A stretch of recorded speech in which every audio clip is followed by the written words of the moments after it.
Here's most of the parts I'm using to install my DIY traction bars. We all know what these are a copy of. So the first thing I made was these bushings. So my springs have an 1.5 inch eyelet. So I made an 1.5 inch steel bushing that goes in. Then to go inside of that bushing, I made this. And this is just 7/8 with a through hole. So that goes inside the bushing. So the bushing is stationary. And this can slide pretty easily inside and rotate. Then I'll fill that with some lubrication. So the dimensions on all of these, inside the spring perches is 3 inches. So that inner piece is 3 inches. The larger bushing is 2.5 inches long. And the reason you want that is when you put your end plates on. So when you put your end plates on, it sticks out about 1/16 of an inch on both sides. And that lets these plates pivot. If these can't pivot, nothing works. So that's how that goes. Then I got some grade 8 hardware at Tractor Supply. Not cheap, but not super expensive. It's about 27 bucks for all this. Then my parts from Speedway, and you can go with anyone. You don't have to go with Speedway. So I'm using 23-inch long tubes. That's what this part number is. 23 is a 23-inch. 3/4 inch heims, and these are called swaged steel tubes. And you can get these from a couple different places. The only reason I went with Speedway is they had the best price and they had everything in stock, so there you go. Then also from Speedway I got these heim joints. So there's two I got. So this is the 3/4 inch left hand male, and this is the 3/4 inch right hand male. So you're going to need 2 of each. And then I also got all the lock nuts associated with them. Here's the right hand lock nut. And here's the left hand lock nut. Here's one of the bars assembled. So that way when you turn this, you can expand it in or out, since one's left, one's right. So I'll assemble 2 of those. Throw some paint on these. Press my bushings into my leaf springs. And we'll start throwing this on the truck. To give you some real quick dimensions on these plates, and there's no scientific method to any of this, I just guessed on everything. So it's 3/16 inch plate, which you do need. If you go any thicker, you'll get binding.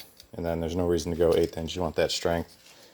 So this is the main pivot hole, and my sleeve just happened to be 7/8, that's a 7/8 inch hole. And this is laid out square. From the center of that hole to the center of that hole is 4 inches. And I went 1/2 inch on my hole there. From the center of that hole to this hole is 2 inches, and then an additional 1.5 inches to that hole. I just gave myself 2. I used 6-inch wide plate, so it was either I just cut it off or I add an extra hole, so I added an extra hole. I plan on using the upper hole first. Overall size of the plate is basically 6 by 6 with a little bit cut off. So that's it for these plates. I've got the parts installed for the first mock-up, and I need to make some brackets. So all that's installed, and I've got the vehicle sitting on the axle.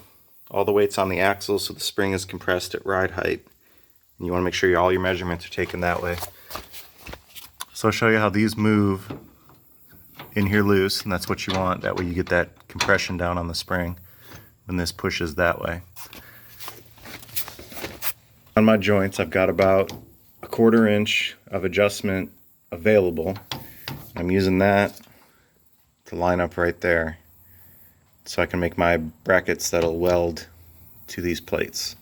And I'm using the Ford Explorer plates. They're thicker steel, and I'm also using Ford Explorer, the U-bolts, the stock ones. That way there's no modifications, because this tube is a larger diameter than the S10. The S10 ones, you can bend them and sort of make them work, but these are free with the axle, so I just got them. So I'm making these bottom plates, and what you want to watch for is a couple things. One is you want to make sure your bar isn't going to hit your spring. If you're way up here, I know it's kind of extreme, you're going to have issues. So if you give yourself about 1.5 inches or so, that should be fine. And then that'll let you figure out where to mount your bracket. So the other thing you need to take into consideration when making this bracket is your scrub line. So your scrub line is the edge of your rim. Basically what that means is if your tire explodes and is completely ripped off the rim, you'll still be riding on the rim. And a lot of racetracks won't let you run if you have brackets or anything hanging below your scrub line.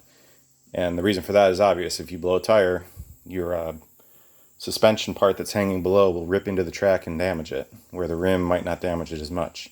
Plus also, if one side of the vehicle blows a tire, that side will hook, kick your whole car sideways, and send you into the wall and kill you. So that's the other consideration. So I'm using 15-inch rims. So my scrub line is right around 7.5 inches from the center of the rim, which is half of 15. I know this is amazing, right?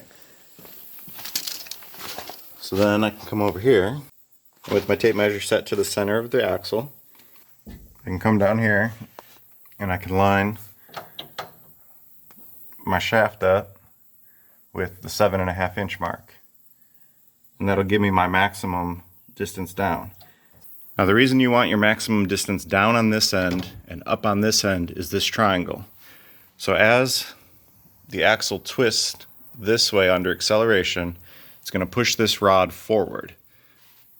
If it's parallel to the ground, you're just going to be pushing into this bracket straight that way, and it's still going to push down on the spring, and you still get the benefit of not flexing your springs. But the more angle you have, it's actually trying to lift your vehicle at the same time. It's pushing up through the vehicle. So you want as much angle as you can while maintaining that scrub line. And that's why I plan on using the top hole here and then doing the maximum. Even though I'm not planning on running this to the track, you never know. I don't have any tracks within about 2 hours, so I'm not going to be doing anything, but might as well set it as low as I can and get the most benefit from this bar. So I'm going to do all that, figure out my maximum distance down, maintain my scrub line, and make some brackets.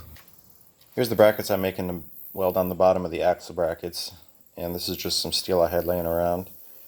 4.5-inch long, and I just split it up like this. So it's 3 inches. This will be welded to the plate, so it'll hang 3 inches below. And then I also have some 1/8-inch plate I'm going to weld to the bottom of this to reinforce it and give it a flat surface to weld onto. So it'll actually be 3 1/8 below, which is right near my scrub line. But what I can do, so I went 3 inches down, and then I just went 1.5 inches there and 1.5 inches there, connected that line.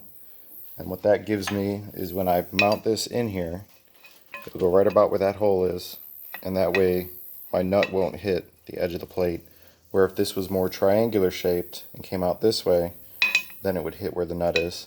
So I'll do 2 of these and I'll box everything together when I weld it on. This is 1/4-inch plate steel. I'm going to do all this out of 1/4 inch because there's a lot of stress in this area. So get these cut out and drilled, and we'll tack them on to our bracket over here. Welding together my brackets, and I've got this all tacked on, got my plate welded on there. The other thing you need to change when you go from the Ford to the S10 is the shock mount. So this is the Ford shock mount, that's the S10 shock mount. So I flipped these brackets on the vehicle left to right, and this puts this on the outboard edge, and it puts this straight edge on the inside edge, which is this inside edge. So my plan is to cut this straight across, and then I'm just going to weld this whole side onto this bracket where it's straight. So I'm going to cut that.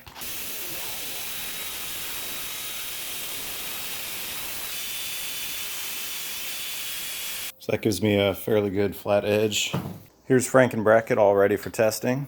So I've got that S10 mount tacked on the side, got my pivot on there, and I went ahead and chopped off the Ford mount for their shock. So now I'm going to test fit this and see if everything lines up. Got the truck back up at ride height, all the weight's on the rear axle. Franken brackets installed. So I got my back bolt in. A little bit closer in here than I'd like, but I can always drop it down to that bottom hole if I start hitting the spring. And then on the inside I've got my shock on the stock shock mount. That all lines up real good, so I'm going to go ahead and pull this bracket back out, do all my finish welding on it, clean it up, paint it, do the other side, and get everything installed. Franken brackets are all welded up, ready to go. Boxed in the back side of this, and then I just tied it all into that main bracket. Got both my shock mounts on, so let this cool down, clean it up a little, throw some paint on it. A couple little items on the traction bars if you are making your own. If you look at these rear ones, you see the bolt looks really long, and the reason I did this is inside this bracket where the heim joint is, I wanted to have this straight shank portion instead of pushing on threads. Threads are weaker. So the way it's sitting in there is kind of like this, sorta. So it has full shank all the way through this metal. And then I just have a couple washers to clean up the rest of the shank and then the nut. And I can trim this if I want. Might as well leave it for now. Then on the front of the bar, I've got a similar type of deal where my bolt's extra long because I wanted that solid shank to go all the way through, which it does. Then on the top bolt, so if you buy a production-made traction bar, it usually has like C-clips on the outer edge, so that top bolt right there, this little guy, can roll. So what I did was I have a nylock nut, and I tightened it to where it's still loose and it can spin by hand. The whole bolt can spin. And then additionally, I put a jam nut on the outer edge. So that's completely locked in place, but it still spins freely when there's no load on the spring. So that was my cheap and easy solution for doing that. It's a grade 8 bolt, so I'm not worried about that thing snapping at all. So that kind of does it for those. And I just have them set neutral right now, where with the vehicle at ride height, the bolt is just barely touching the spring. It's not pushing any tension down on the spring. There's also not a gap above it, so it's just resting right on the spring. So brakes are bled. I just finished putting oil in the rear axle. This is the easiest way to put the oil in. Just get a syringe and a paint cup. Measure out your quarts, however many you need. Suck it up, shoot it in the hole. Got my factory tags. I cleaned them up and hit them with caliper paint, so it shows that it's a 373 with a locker, 8.8, and then it has the oil weight on the tag. Both these tags are stock tags if you get one of these from the junkyard, so I just cleaned them up and figured I'd put them on there anyways. Ready to go for a test drive, Cat? Ow, dude. Are you mad because you're ready to do burnouts?